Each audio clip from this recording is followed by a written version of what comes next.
নমস্কার, শুভ সন্ধ্যা। বসুধার কথায় আপনাদের স্বাগত।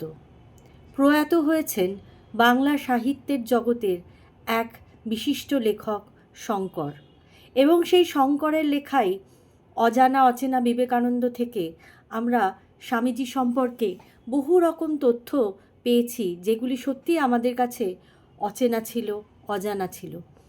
তো শঙ্করের স্মৃতির উদ্দেশ্যে তাঁরই লেখা দিয়ে আজকে বসুধার কথায় পাঠ করে শোনাচ্ছি।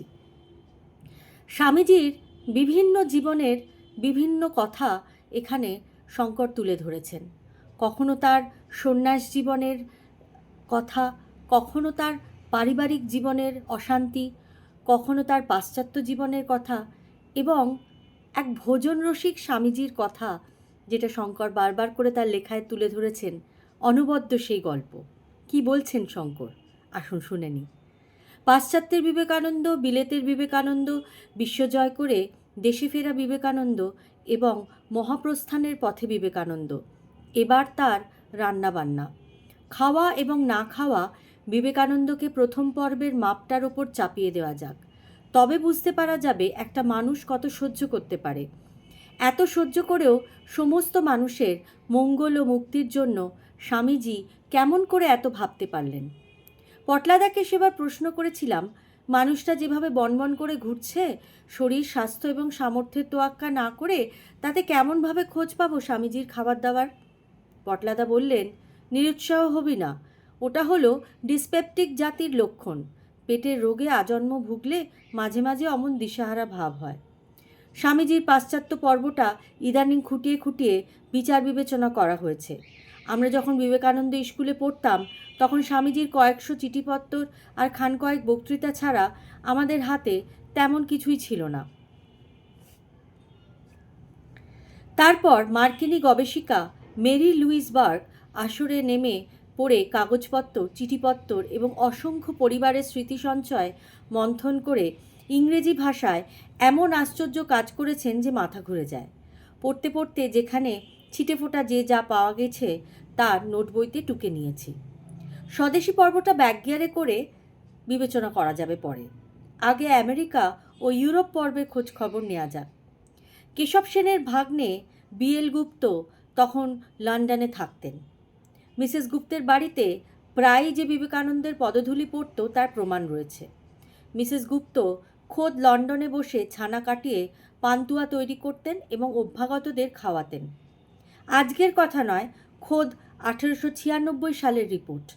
ভেজিটেরিয়ান মিস হেনরিয়াটা মুলারের বাড়িতে শান্ত আহার, দুধ দিয়ে মোটা ম্যাকারনি স্যুপ, যে ম্যাকারনি আমরা এখন বেশ চেটেপুটে খাই। তাতে নুন দেয়া ছিল। অদ্ভুত এই ইংরেজ জাত, দুধে নুন মেশাতে ভয় করে না। আমরা এই যে হোয়াইট সস ব্যাপারটা খাই, সেটা কিন্তু it's a European concept, it's a continental dish, কিন্তু এখানে অদ্ভুতভাবে দুধ, নুন, চিজ, ক্রিম এবং তার সাথে একটা নোনতা স্বাদ, মানে একটা বেশ পিকুলিয়ার কম্বিনেশন, এবং যারা ভালোবাসেন তাদের কাছে বেশ সুস্বাদু একটা ব্যাপার। বিবেকানন্দ তার গুরুভাই নবাগত স্বামী শারদানন্দকে শেখালেন কেমন করে চামচ ধরতে হয় এবং কিভাবে স্যুপ খেতে হয়। একবার টেবিলের তলায় শারদানন্দের পা চেপে ধরে ইঙ্গিত দিলেন, নাইফ সবসময় ডান হাতে ধরতে হয়, কখনোই বাঁ হাতে নয়। শারদানন্দকে স্বামীজি বললেন, বাঁ হাতে কাঁটা দিয়ে মুখে তুলতে হয়, অত বড় বড় গরস না করে ছোট ছোট গরস করবি। খাবার সময় দাঁত জিভ বার করতে নেই, কখনো কাশবি না, ধীরে ধীরে চিবুবি। খাবার সময় বিষম খাওয়া বড় দূষণীয়, আর নাক ফোঁস কখনো করবি না।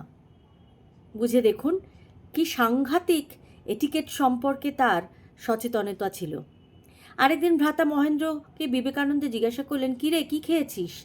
তারপর পরামর্শ দিলেন, রোজ একঘেয়ে খেলে অরুচি হয়, বাড়ির মেয়েটিকে বলিস মাঝে মাঝে যেন পোচড এগ বা অমলেট করে দেয়, তাহলে মুখ বদলানো হবে। আরেকদিন স্বামীজির নিরামিষ লাঞ্চের মেনু, ভাত ও ওলন্দা কড়াইয়ের মটর ডাল, ডালেতে একটু কারি পাউডার ও নুন দিয়ে সেদ্ধ করে খানিকটা মাখন দেয়া ছিল। খেতে বসে স্বামী শারদানন্দের দুঃখ, হায় কপাল, এখানেও মটর ডাল সিদ্ধ। আরেকদিন 1:30টার সময় স্বামীজি তার অনুরাগী মিস্টার ফক্সকে বললেন, দূর দূর, রোজ একঘেয়ে খাওয়া যায় না, চলো দুজনে গিয়ে একটা হোটেলে খেয়ে আসি। আর একদিন সন্ধ্যার আহারে মাছ দিয়ে কপির তরকারি রান্না হয়েছে। সঙ্গে ছিলেন অনুরাগী এবং বক্তৃতার ক্ষিপ্রগতি লেখক গুডউইন। গুডউইন খেলো না, জিজ্ঞাসা করলেন, মাছ খেলেন কেন?